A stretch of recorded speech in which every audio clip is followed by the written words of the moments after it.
अस्सलामुअलैकुम, आप देख रहे हैं प्रोग्राम हल्कावार। मैं हूं आयशा जुल्फिकार और मैं शुमाइला चौधरी। हमारा आज का पहला हल्का NA 121 लाहौर, जो 2018 में NA 129 लाहौर था और आम इंतखाबात में यहाँ से कामयाब हुए थे मुस्लिम लीग नून के सरदार अयाज सादिक। नई हल्का बंदियों के मुताबिक NA 121 की हुदूद में मदीना कॉलोनी, हबीब पार्क, फतेहगढ़, तनवीराबाद, ताजपुरा, रज़ाक कॉलोनी, ताजपुरा पिंड, अल-फैसल टाउन, गुलदश्त टाउन, जरार शहीद रोड, साबरी मोहल्ला, मेन बाजार गाजियाबाद और उस्मान नगर समेत दीगर इलाके आते हैं। शहरी और देही इलाकों में मुश्तमिल हल्के की आबादी 9,02,684 नफूस पर मुश्तमिल है। बड़ी बरादरियों और कौमों में गुज्जर, माहर, मलिक, राजपूत, बट और खान शामिल हैं।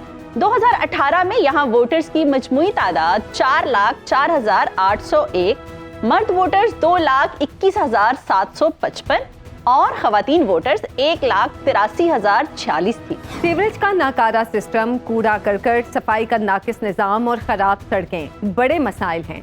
हल्के के मसाइल पर एक मौक़िफ़ हल्के के अवाम का भी है। आइए उनसे जानते हैं कि वो क्या कहते हैं। अलहाज शेख रुहील असगर ने बेपनाह काम करवाए हैं और हम उनकी क़यादत को सराहते हैं, लेकिन चंदे की गिले शिकवे बड़ी लीडरशिप से हैं। मियाँ शहबाज शरीफ, मियाँ नवाज शरीफ के 35 साल के जो पुराने और गरीब वर्कर हैं, उनकी ठीक अप्रोच नवाज शरीफ और या शहबाज शरीफ या हमजा तक या मरीम नवाज तक नहीं है। ये सिर्फ एक गिला शिकवा है इलाके के वर्करों को। अगर एक प्रॉपर चैनल के थ्रू वर्कर्स को, स्ट्रीट वर्कर को मौका दिया जाए तो मेरा ख्याल है कि बहुत ज़्यादा वोट बैंक अभी भी नून लीग का कायम है और इंशाल्लाह कायम रहेगा। शेख रुहील असगर साहब हर तरह के काम करवाते हैं, हमारा हर तरह का साथ देते हैं। कोई भी मसला मसाइल हो, ट्रांसफार्मर का हो, गली का हो, किसी किस्म का कोई मसाइल हो, वो मशाना मशाना हमारे साथ चलते हैं और इंशाल्लाह चलते रहेंगे। हमारा जो मसला मसाइल हैं, जो भी है, हमारे पानी का, सीवरेज का, जो भी था पहले जो था वो और था। अब इंशाल्लाह ताला हम अपने कायदीन मियाँ नवाज शरीफ, शहबाज शरीफ से उनके भरपूर हमायत का ऐलान भी करेंगे और जो हमारे मसले मसाइल हैं वो सारे इलाके के इंशाल्लाह ताला शेख साहब दुरुस्त करेंगे। और हमें जो पानी का मसला है, यहाँ सीवरेज का मसला है, वो सारे मसले मसाइल जो है ना, अब इंशाल्लाह ताला हम अपने कायदीन को कहेंगे और सारे मसले हमारे हल होंगे। हमारी तो यही रहा कि जो आज से 5 साल पहले का टेन्योर गुजरा था वो बहुत अच्छा था। जो बीच में 5 साल का टेन्योर, 3.5 साल का, उसमें हमें बहुत सारी प्रॉब्लम्स आई थी। मसाइल बल्दिया के बल्दियाती हिसाब से और दूसरे ये जो रोज़मर्रा के मसाइल थे हमारे, उसमें बेशुमार तंगियाँ परेशानियाँ हुई हैं। अब हम तो यही तवक्का रखते हैं कि जब आइंदा जो 5 साल हमारे आएंगे, वो हम उम्मीद रखते हैं कि हमें वही दिन वापस है जो आज से 5 साल पहले थे। पहले तो बात यह है कि जो पिछले 3 साल PTI के दौर में रहे हैं वो बहुत ही ख़राब और गरीब लोगों के लिए बहुत मुश्किल के वक्त रहे हैं। वो गरीब लोगों के लिए अभी भी बहुत मुश्किल का वक्त है, लेकिन हमें उम्मीद है कि नून लीग आके हमारी मियाँ साहब, मियाँ नवाज शरीफ साहब आएंगे, जब वो इंशाल्लाह आकर इस मुल्क को ठीक करेंगे और गरीब की आदत जितनी भी है उन सब को अपने अपने लाहे अमल पर काम देंगे इंशाल्लाह। बिजली के बिल, गैस के बिल, पानी के बिल तिन्ने बहुत ज़्यादा आ रहे हैं। साढ़े हालात तो बहुत ज़्यादा बिल आ रहे हैं। बराए मेहरबानी इंशाअल्लाह ताला असी अगे भी वोट शेर नहीं पाया तो हुण भी वोट नहीं पावांगे, तो तुहाडे को उम्मीद रखने हैं कि तुसी साडे मसाइल नूं हल करो। हमारे मुल्क की हालात इस वक्त बहुत मखदूश हो चुके हैं। हम गवर्नमेंट से यही चाहते हैं कि महंगाई को कंट्रोल किया जाए। लोगों की क़ुव्वत ख़रीद बिल्कुल ख़त्म हो चुकी है। जो भी आने वाली गवर्नमेंट है, ख़ासकर मियाँ नवाज शरीफ साहब को हम अपील करते हैं कि उनको बहुत ज़्यादा एक्सपीरियंस है गवर्नमेंट करने का, हम उनसे बहुत तवक्को रखते हैं। कारोबारी तो हालात इतने ख़राब हो चुके हैं ना कि कारोबार है ही नहीं है। चाहे वो इन्होंने ख़राब किए हैं, चाहे पहले ख़राब हो गए कारोबारी हालात। बात यह है अब शेख साहब आ रहे हैं, हमारे एरिया से इलेक्शन लड़ रहे हैं, नून लीग आना चाह रही है। नून लीग आएगी तो हम असले मसाइल करने की तौफीक रखे हमसे, हमारे अच्छे काम हो जाएँ, महंगाई कम हो जाए। महंगाई तो बहुत ज़्यादा है, कारोबार तो है ही नहीं। अब कारोबार देखो इलेक्शन के बाद ठीक होता है, नहीं होता। अब बंदे के ज़हन में ये बन गई हर बंदे के बाद इलेक्शन होंगे तो कारोबार ठीक होगा। इलेक्शन हो जाए तो अच्छी बात है, गवर्नमेंट आ जाए जिसकी भी आती है, हमें अपने मसाइल के साथ है। चाहे वो नून लीग आती है, चाहे वो कोई और पार्टी आती है, कोई भी पार्टी आती है, हमें अपने मसाइल के साथ है। ये जो गुरबत के बदल हम बिछा गए ना, ये साइड पे हो जाए थोड़े से। मुल्क के हालात तो सबके सामने ही है, उस पर तो बात करना मेरा ख्याल है बेवकूफ़ी है अब, क्योंकि सभी देख रहे हैं क्या हालात है मुल्क के। तो बाकी यही अल्लाह ताला से दुआ है कि अल्लाह ताला जो भी इस मुल्क के लिए जिसको भी लाए वो बेहतरी की तरफ मुल्क को लेके आए और अल्लाह इस मुल्क के लिए बेहतरी फरमाए। हमें पाकिस्तान मुल्क के अंदर ऐसा बंदा चाहिए जो हमारे मुल्क को फैसिलिटीज़ प्रोवाइड करे, ठीक है, और अकेडमियों की कॉलेजेस की फ़ीस कम करे और हमें रिलीफ दे और पेट्रोल सस्ता करे, चीनी सस्ता करे। और मुझे उम्मीद है कि इंशाल्लाह आने वाले वक्त में पाकिस्तान, अल्लाह से दुआ है कि पाकिस्तान की अवाम ऐसे बंदे को चूज़ करे जो मुल्क में फैसिलिटीज़ प्रोवाइड करे और हमें रिलीफ दे। जी महंगाई आजकल इतनी है कि किसी भी गरीब के घर में बिजली का बिल आ जाए तो वो बेचारा किस्तों पे की चीज़ उठा के बेच कर अपनी इज्जत को बचाने की खातिर बिजली का बिल और किराया देता है। जो भी हुकूमत आए उनको चाहिए कि सबसे पहले बिजली के बिलों में और महंगाई के ऊपर गरीब आवाम का सोचें। महंगाई बहुत ज़्यादा भाई, ठीक है, गैस आती नहीं है, बिल इतने ज़्यादा आते हैं। आजकल का आपको पता है महंगाई का दौर है, तो महंगाई के दौर में जो भी हमारा लीडर आ रहा है, जो भी हमारा हुक्मरान आ रहा है, उसे यही चाहिए कि पाकिस्तान के लिए करे, काम करे, वो सपोर्ट करे, पाकिस्तान की आवाम के लिए कोई काम सर अंजाम दे। इतना महंगाई का दौर है आजकल, सबको अफोर्ड करना बहुत मुश्किल है आजकल के दौर में। ना गैस है, ना पानी है, ना लाइट है, कुछ भी नहीं है। बच्चों की पढ़ाइयाँ ख़त्म कर दी है, महंगाई इन्होंने आसमान पे पहुंचा दी है, पेट्रोल इन्होंने आम इंसान की पहुंच से बहुत ज़्यादा दूर कर दिया है कि एक गरीब आदमी के लिए इन्होंने गुजारा बहुत मुश्किल कर दिया पाकिस्तान में। मेरी एक लिमिटेशन है, मैं अगर अल्लाह ताला मुझे करम करता है, मुझे इज़्ज़त देता है, तो मेरी अपनी एक लिमिटेशन होगी। कौमी असम्बली का मेंबर होने का मतलब ये नहीं है कि आपके पास अनलिमिटेड सोर्सेज है या अनलिमिटेड आपकी पॉलिसीज़ है। मेरी पॉलिसीज़ गवर्नमेंट की होगी, गवर्नमेंट पॉलिसीज़ अपनी प्रेजेंट करेगा। अब उस पर देखें क्या होता है। और इसमें सबसे बड़ी चीज़ जो है ना, वो खुदावंद करीम का आपके साथ खसूसी शफकत। वैसे तो मेरा अपना ख्याल है कि इस मुल्क में अल्लाह ताला का करम है। कोशिश तो हर वक्त होती रहती है, अच्छाई के लिए तो कोशिश करते रहना चाहिए। मतलब मेरा ज़ाती सोच है कि जो कुछ हुआ है वो ना इस मुल्क के लिए अच्छा है, ना आपकी जनरेशन के लिए अच्छा है। तबाह कर दिया, तहजीब को तबाह कर दिया। मैं तो अपने जो मेरे ख्यालात होते हैं जब मैं कहीं जाता हूँ, तो मेरा तो बेस ही ये होता है कि हमने तो अपनी पौध को बचाना है, अपनी नस्ल को बचाना है।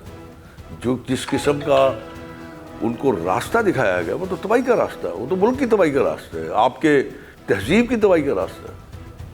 अब कोशिश करनी है, मैं भी कोशिश करता हूँ, जहाँ तक मेरी आवाज़ जाती है मैं बोलता रहता हूँ, कहता रहता हूँ और कहता रहूँगा, क्योंकि ये बेहतरी है, ये कोई बुराई नहीं है, बेहतरी है। 2013 में NA 121 NA 129 था। आम इंतखाबात में यहाँ से सरदार अयाज सादिक 1,03,021 वोट लेकर पहले नंबर पे रहे। अयाज सादिक के करीब तरीन हरीफ PTI के अब्दुल अलीम खान थे, जिन्हें 94,879 वोट मिले। तीसरे नंबर पर TLP के मोहम्मद यूसुफ ने 12,875 वोट लिए।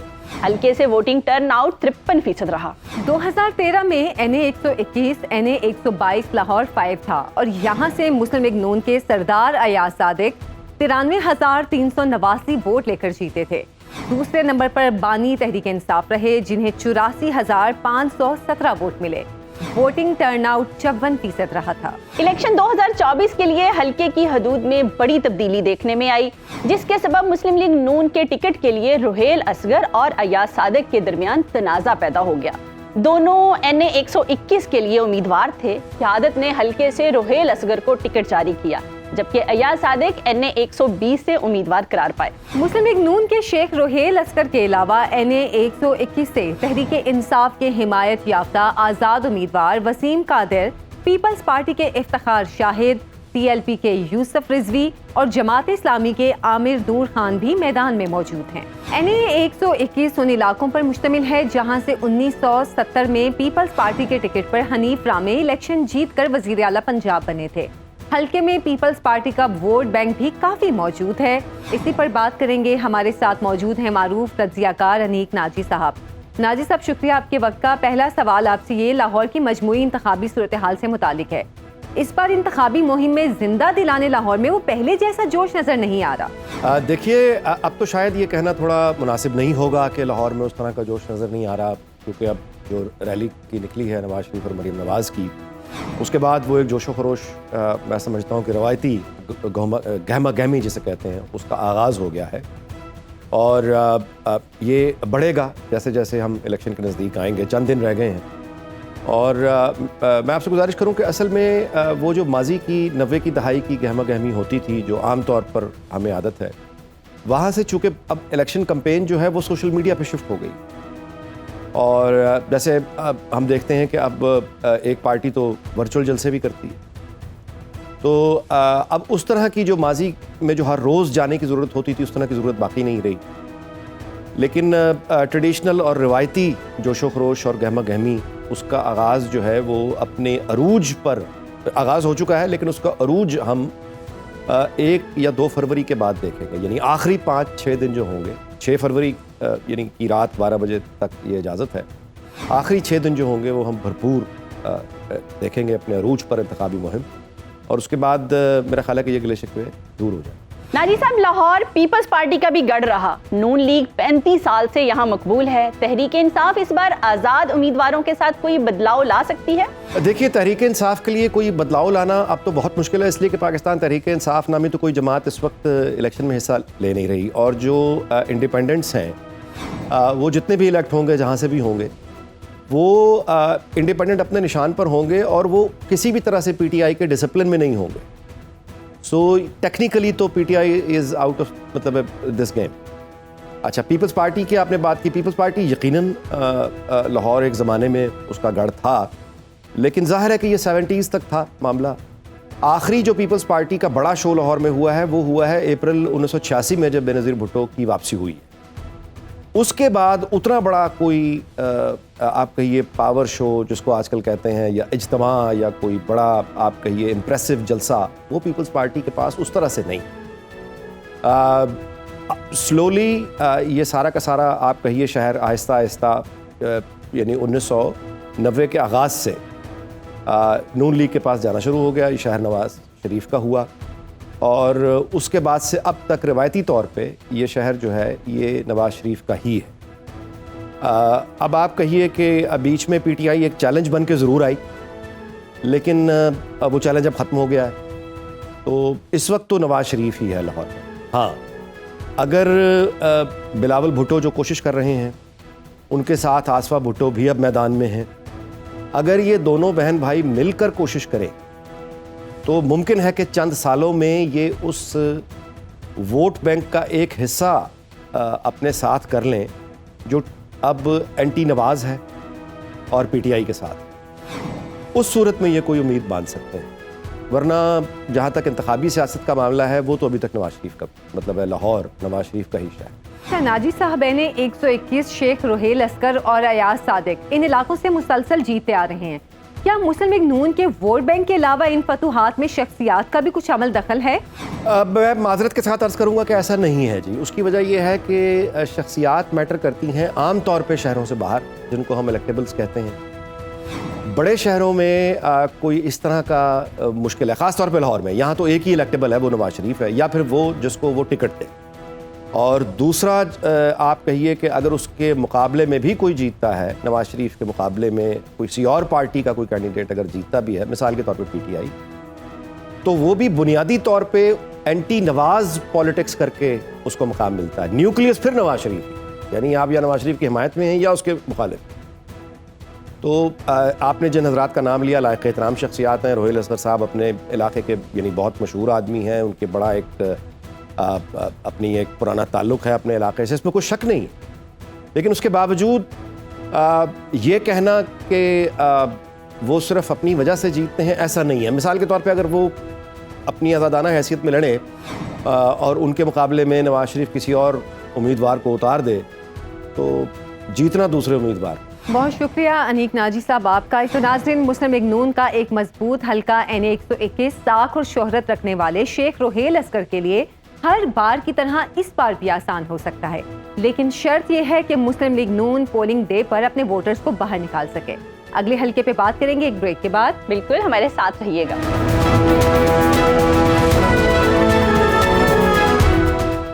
वेलकम बैक नाज़रीन। हमारा आज का दूसरा हल्का NA 163 बहावल नगर, जो गुज़श्ता इंतखाबात में NA 169 बहावल नगर 4 था और यहाँ से जीते थे मुस्लिम लीग नून के नूरुल हसन तनवीर। नई हल्काबंदियों के मुताबिक NA 163 की हदूद में हारूनाबाद, फकीरवाली और दरखांवाला के इलाके शामिल हैं। 2023 की मरदमशुमारी के मुताबिक हल्के की कुल आबादी 9,12,660 नफूस पर मुश्तमिल है। रजिस्टर्ड वोटर्स 4,88,700 और मर्द वोटर्स 2,67,529 जबकि खवातीन वोटर्स 2,21,171 हैं। मसाइल में बेरोजगारी, टूटी हुई सड़कें और नहरी पानी के मसाइल अहम हैं। आगे बढ़ने से पहले NA 163 के अवामी मसाइल के बारे में यहाँ के अवाम से भी जान लेते हैं। वो सीवरेज, वाटर सप्लाई, जो काम टाइमिंग जो होती है ना पानी की, पानी टाइम पे नहीं मिलता। हाँ जी, इस इलाके के मेन मसाइल में जैसा कि साफ़ पानी का मसला ठीक हो गया और सीवरेज का मेन मसला है, बाकी यूनिवर्सिटी, कॉलेज और हॉस्पिटल के मसले मसाइल। हॉस्पिटल का ज़्यादा करना चाहिए, जाहिर सी बात है। हम जाते हैं मरीज़ को लेके 1-2 घंटा रखते हैं, फिर रेफ़र कर देते हैं कि चले जाएं बहावलपुर, चले जाएं बहावलनगर। किसी की मौजूद नहीं होती, किसी की इतनी गुंजाइश के लेके जाए, वो बेचारा मर जाता है, अपनी जान से जाता है। इतने सारे मसले ने, इतने बोर्ड लेना वास्ते सारे आ जाते, इतने पानी का मसला है, गुरबत का मसला है, किसी काम का कम नहीं रह गया इतने। सर, हुरनाबाद के मसाइल की नज़र अगर देखा जाए तो हुरनाबाद में ये सीवरेज का बहुत सारा मामला है। तो यहाँ पे बल्दिया हमारी जिनके पास मशीनरी नहीं है, तो यहाँ पे बहुत सारे हुक्मरान आए हैं जो इलेक्शन जीत रहा है, यहाँ पे कोई भी काम नहीं कर रहा। देखिए, हमारे हुरनाबाद में जो है ना, सबसे बड़ा मसला है जो पानी का मसला है। पीने का साफ़ पानी नहीं है, कोई अच्छा हॉस्पिटल नहीं है, कोई अच्छी यूनिवर्सिटी नहीं है बच्चों की तालीम के लिए। यहाँ पे पीने के लिए पानी साफ़ नहीं है। यकीन करें, बड़ी दूर दूर से वो कभी कोई कैन भर के ला रहे हैं, कभी कोई बाल्टियाँ भर के ला रहे हैं। सबसे बड़ा मसला पानी का है। पिछले हुक्मरानों ने क्या किया है, 5 साल वोट लिए हैं लेकिन हमारे लिए कुछ भी नहीं सोचा, आवाम का भी नहीं सोचा, हल्के का भी नहीं सोचा। बहुत सारे मसाइल है। सबसे बड़ी बात तो है यहाँ पे ना, जो हॉस्पिटल है वो अपग्रेड होना चाहिए। जैसे अभी मरीज एकदम किसी को भी अचानक कोई भी मसला बन जाए तो वो फौरन रेफर करेंगे जी भावलपुर चला जाए, बंदा भला रास्ता में ही ख़त्म हो जाए। हमें आज तक पानी पीने का मुहैया ही नहीं है साफ़ सुथरा, जो पूरे हमारे हलके में है ना, पूरे हुरनाबाद पूरे हलके में हमें पानी पीने का कभी मुहैया हो ही नहीं सका। NA 163 के अवामी मसाइल अवाम की ज़बानी हमने जाने। बात करते हैं 2018 के इंतखाबात की। नाज़रीन, NA 163 गुज़श्ता इंतखाबात में NA 169 था। यहाँ से मुस्लिम लीग नून के नूरुल हसन तनवीर 91,763 वोट लेकर कामयाब हुए थे। दूसरे नंबर पर मुस्लिम लीग ज़िया के एजाजुल हक ने 72,461 वोट लिए। आज़ाद उम्मीदवार शौकत महमूद को 52,050 वोट पड़े। टर्न आउट 60% रहा। 2013 में यहाँ से कामयाब हुए थे मुस्लिम लीग ज़िया के मोहम्मद एजाजुल हक, जिन्हें 79,306 वोट मिले थे। मुस्लिम लीग नून के मियां अब्दुल रशीद ने 55,037 और आज़ाद उम्मीदवार खालिद हुसैन ने 35,223 वोट लिए थे। हल्के में टर्न आउट 84% रहा था। इलेक्शन 2024 के लिए यहाँ से मुस्लिम लीग नून के चौधरी नूरुल हसन तनवीर, मुस्लिम लीग ज़ियाउल हक के एजाजुल हक, तहरीक इंसाफ के शौकत बसरा और तलत महमूद बसरा, पीपल्स पार्टी के मियां मोहम्मद आमिर वटू, तहरीक लब्बैक के सैयद अहमद शाह और जमात इस्लामी के मोहम्मद आमिर फारूक नुमाया हैं। हल्के में इस बार किसका पलड़ा भारी रहेगा, ये जानते हैं सुनो न्यूज़ के नुमाइंदे राशिद अली से। राशिद, बताइएगा कि NA 163 में इस बार कैसा मुकाबला देख रहे हैं? NA 163 ताहम सियासी सूरत हाल तो नवाज शरीफ के 30 जनवरी को जलसे के बाद ही वाजिया होगी। सियासी सूरत हाल में मुस्लिम लीग नून, जाजुला के ज़िया लीग और PTI के रहनुमा शौकत महमूद बसरा इस वक्त मैदान में उतरे हुए हैं, जो कि सियासी सूरत हाल कुछ यूँ है कि शौकत महमूद बसरा के जो कागजात मंजूर हुए हैं हाल ही में, उनकी एक बहुत बड़ी एंट्री वापसी होगी। मुस्लिम लीग नून और जाजुला के दरमियान हमेशा यहाँ पे बहुत एक सख्त मुकाबला रहा है। अभी जो जाजुला की जो गाड़ी है वो फुल स्पीड से चल रही है, उसमें एक एंट्री डाल दी है शौकत महमूद बसरा ने PTI की तरफ से। राशिद, बताइएगा, हल्के में ज्यादा सख्त मुकाबला मुस्लिम लीग नून और मुस्लिम लीग ज़िया के दरमियान होता है। इस बार एजाजुल हक के क्या चांसेस हैं? मुस्लिम लीग नून और एजाजुल हक के दरमियान हमेशा एक सख्त मुकाबला देखने में नज़र आया है, जो कि डोर टू डोर कैंपेन करने से एजाजुल हक की पोजीशन काफ़ी मजबूत यहाँ पे नज़र आ रही है। मुस्लिम लीग नून के जो कैंडिडेट हैं उन्होंने कोई खातर ख्वाह यहाँ पे कोई काम वगैरह नहीं किया है, कोई प्रोजेक्ट नहीं लाए हैं, वो कोई तमीराती काम नहीं यहाँ पे करवाया है। इस वजह से इस दफ़ा नूरुल हसन की तनवीर जो नून लीग के कैंडिडेट हैं उनकी पोजीशन काफ़ी कमज़ोर नज़र आ रही है। मगर उसके बरक्स अगर 30 तारीख को नवाज शरीफ यहाँ पे जलसा कर देते हैं तो उसके बाद जो सियासी सूरत हाल बदलेगी वो कुछ और ही हो सकती है। राशिद, तहरीक लब्बैक और जमात इस्लामी की क्या पोजीशन है? तहरीक लब्बैक और जमात इस्लामी के एक मखसूस से कैंडिडेट हैं और उनके मखसूस से ही वोटर्स हैं। उनको एक ख़ास पजीराई हासिल नहीं है यहाँ पे, उसकी वजह से उनकी पोजीशन बहुत कमज़ोर नज़र आ रही है। मगर कुछ सियासी पंडितों का कहना है कि एक मजहबी जमात जो कि 30 तारीख को नवाज शरीफ के जलसे में अपना कैंडिडेट आउट करके मुस्लिम लीग नून की हमायत का ऐलान करेगी। बाकी जो सूरत हाल होगी वो आपके सामने उस वक्त 30 जनवरी को जलसे के बाद ही वाज़िया होगी। राशिद अली, हल्के में पीपल्स पार्टी का वोट बैंक भी मौजूद है, क्या पीपल्स पार्टी कोई सरप्राइज दे सकती है? पीपल पार्टी का जो कैंडिडेट है वो आउट ऑफ सिटी से है और आउट ऑफ सिटी से जो कैंडिडेट बिलोंग करते हैं वहाँ उनको यहाँ पे कोई सियासी सूरत हाल में इतना खासी कोई अहमियत नहीं दी जाती है। पीपल्स पार्टी का वोट बैंक बहुत ज़्यादा होता था किसी दौर में NA 163 में, मगर अब जो है ना कोई कैंडिडेट मजबूत है और ना ही कोई वोटर मजबूत हैं और ना ही कोई वोट उनके ज़्यादा इनके इतने ज़्यादा वोट कास्ट होंगे। तो पीपल पार्टी की भी सूरत हाल बहुत कमज़ोर नज़र आ रही है। बहुत शुक्रिया राशिद अली आपका। तो नाज़रीन, NA 163 बज़ाहिर मुस्लिम लीग नून के लिए एक आसान हदफ नज़र आ रहा है, लेकिन बात वही है कि फैसले का इख्तियार तो अवाम के पास ही है और अवामी फैसला 8 फरवरी को बैलेट बॉक्स से ही बरामद होगा। आगे बढ़ते हैं लेकिन एक ब्रेक के बाद। बिल्कुल, स्टे विद अस।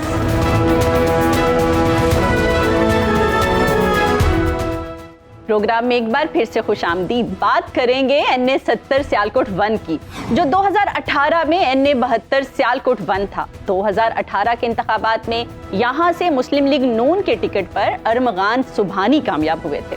NA 70 के अहम इलाकों में तहसील सियालकोट, सियालकोट कैंटोनमेंट, खमरावाला, बुढ़ा गुराया, डस्का, रचारा, मटके नागरा, कानोगई, हल्के गन्ना कला और सियालकोट 1 तहसील डस्का की कानोगई, बुढ़ा गोराया के पटवार सर्कल, रचारा और मिर्जा कानोगई का पटवार सर्कल, पीरो चक शामिल हैं। हल्के की आबादी 9,04,535 है। कुल वोटर्स 4,47,310, मर्द वोटर्स 2,53,287 जबकि खवातीन 1,94,023 थी। बड़ी और अहम बरादरियों में मलिक, अवान और अराई शामिल हैं।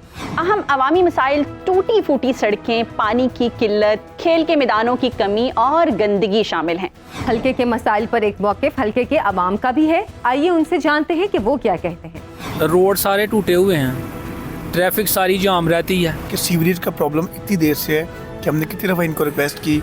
उससे पहले डार साहब थे, ठीक है, उन्होंने भी काफ़ी कोशिश की ठीक करने के लिए, लेकिन कुछ भी नहीं हुआ। जी, इधर ना जो ट्रैफिक का बहुत ज़्यादा मसला है, इलेक्शन आ गए हैं लेकिन ये हल नहीं हो रहा। ट्रैफिक जो है ना बहुत जाम रहती है, रोड बहुत ज़्यादा ख़राब है। ये सियालकोट का ये मसला है, ट्रैफिक बहुत ज़्यादा है, रोड सारा टूटे हुए हैं। अभी यही तो मसला है, बहुत बड़ा मसला है जनाब। इस शहर के बड़े मसले हैं, सीवरेज का बड़ा मसला है और ट्रैफिक का बड़ा मसला है। हर सड़क तकरीबन जो है ना ट्रैफिक ब्लॉक रहती है, हर जगह ही सड़कें टूटी फूटी हुई हैं, ठीक है। इस इलाके के मसाइल हैं, सड़कें टूटी हुई हैं, पानी इधर साफ़ नहीं है, कोई काम ठीक नहीं हो रहा, करप्शन हद हो गया है। इंशाल्लाह हम उसका साथ देंगे जो इस हल्के में हमारे काम करेगा, हमारे मसले हल करेगा। सर, इस हल्के के बहुत सारे मसाइल हैं, जैसे कि सड़कें टूटी हुई हैं, पानी का साफ़ पीने का पानी नहीं है, पानी नालियों से ऊपर आ रहा है, वो सारा मसाइल हैं, बहुत सारे मसाइल हैं। 2018 में सियालकोट 1 का ये हल्का NA 72 सियालकोट 1 शुमार किया गया था। हल्के से मुस्लिम लीग नून के अरमगान सुबहानी 1,29,136 वोट लेकर कामयाब हुए थे, जबकि तहरीक इंसाफ की फिरदौस आशिक आवान को 91,610 वोट पड़े। PLP के सैयद अब्बास अली शाह को 19,745 वोट मिले। टर्न आउट 58% रहा। 2013 में ये हल्का NA 111 सियालकोट 2 था। यहाँ से मुस्लिम लीग नून के चौधरी अरमगान सुबहानी 1,37,474 वोट लेकर कामयाब हुए थे। पीपल्स पार्टी के टिकट पर फिरदौस आशिक अवान को 51,046 वोट पड़े थे। जबकि तहरीक इंसाफ के मोहम्मद अजमल चीमा को 31,153 वोट मिले।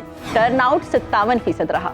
2024 के इंतखाबात के लिए इस बार भी अरमगान सुबहानी मुस्लिम लीग नून के उम्मीदवार होंगे। पीपल्स पार्टी के इश्तियाकुल हसन, PLP के हाफिज शाहिद शब्बीर भी हल्के से नुमाया उम्मीदवार हैं।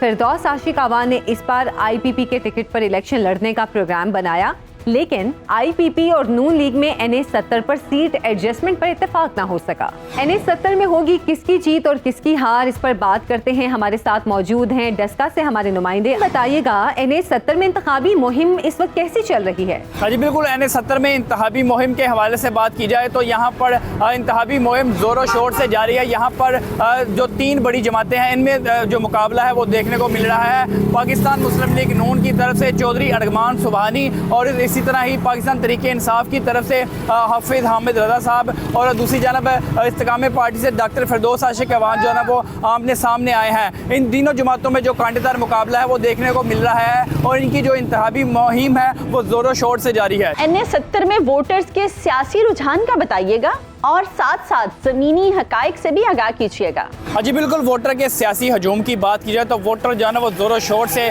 जो कैंपेन कर रहे हैं, अपने अपने जो लीडर हैं उनको जिताने की कोशिश में लगे हुए हैं। यहाँ पर सियालकोट की सूरत-ए-हाल की बात की जाए तो जो NA 70 में उम्मीदवार हैं, सख्त तगड़े तरीन उम्मीदवार हैं अरमान सुबहानी, उनके मद्दे मुकाबिल जो है ना वो पाकिस्तान तहरीक इंसाफ की तरफ से जो नामजद उम्मीदवार हैं वो हाफिज हामिद रजा मैदान में है। इनमें कांटेदार मुकाबला जो है वो देखने को मिल रहा है। इसके दूसरी जानब अगर बात की जाए डॉक्टर फिरदौस की, तो डॉक्टर फिरदौस आशिक अवान भी इस्तेकाम पार्टी से मैदान में आई हुई है। इनके जो वोटर हैं वो भी ज़ोरों शोर से जो अपनी लीडर हैं उनको जिताने के लिए कैंपेन कर रहे हैं। रोज़ाना की बुनियाद पर शहर भर में जो कैंपेन है उनका सिलसिला जारी है।